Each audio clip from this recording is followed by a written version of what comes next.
ప్రభునందు ప్రియమైన దేవుని బిడ్డలకు మన ప్రభైన యేసు క్రీస్తు నామున శుభములు కలుగునుగాక. ఈ యొక్క దినమందు దేవుని యొక్క వాక్య భాగం నుండి యోర్దాను నది యొక్క ప్రాముఖ్యతను గూర్చి తెలుసుకోవడానికి ప్రయత్నము చేద్దాము. జీవజల ఊటలు by doctor Swapna online ministries నుంచి వెలువడుతున్న ఈ యొక్క వాక్య ధ్యానము మన జీవితములకు ప్రభు ఆశీర్వాదకరంగా ఉంచునుగాక. ఈ యొక్క యోర్దాను నది నైరుతి ఆసియాలోని మిడిల్ ఈస్ట్లో ప్రవహించే అత్యంత చారిత్రకమైన నదిగా ఆధ్యాత్మిక ప్రాధాన్యత కలిగి ఉన్నది. ఇది సిరియా సమీపంలోని హెర్మో పర్వతం వద్ద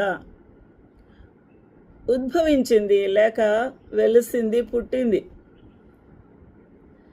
గలిలీ సముద్రము సీ ఆఫ్ గ్యాలిలీ గుండా ప్రవహించి ప్రపంచంలోనే అత్యంత లోతైన ప్రదేశం డెడ్ సీ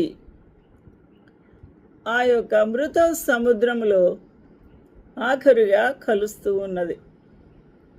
ఇది ఇజ్రాయేలు, జోర్డాన్ మరియు పాలస్తీనా ప్రాంతములకు చాలా ప్రాముఖ్యమైన నీటిని, త్రాగునీటిని లేక వారి అత్యవసరములకు కావలసిన సదుపాయమును ఇచ్చుచూ ఉన్నది. ఈ యొక్క ముఖ్యమైన ఈ నదిని గూర్చి ఆలోచన చేస్తే ఇది ప్రపంచంలోని ఏ నది కంటే తక్కువ ఎత్తులో ప్రవహిస్తూ ఉన్నది. దీని పొడవు 250 కిలోమీటర్లు, దాదాపు 156 మైళ్ళ పొడుగున ప్రవహిస్తుంది అత్యధికమైన స్పీడ్తో.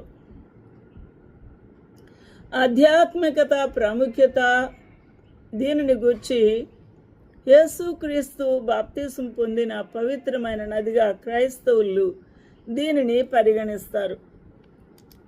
యోహాను, బాప్తిస్మమిచ్చు యోహాను అరణ్య ప్రాంతము నుండి ఆయన ఈ నది ప్రాంతమునకే చేరి ఆయన మారు మనసు గూర్చి యూదులకు కేక వేసి తన యొక్క ప్రవచనము, దేవుని యొక్క వాక్యము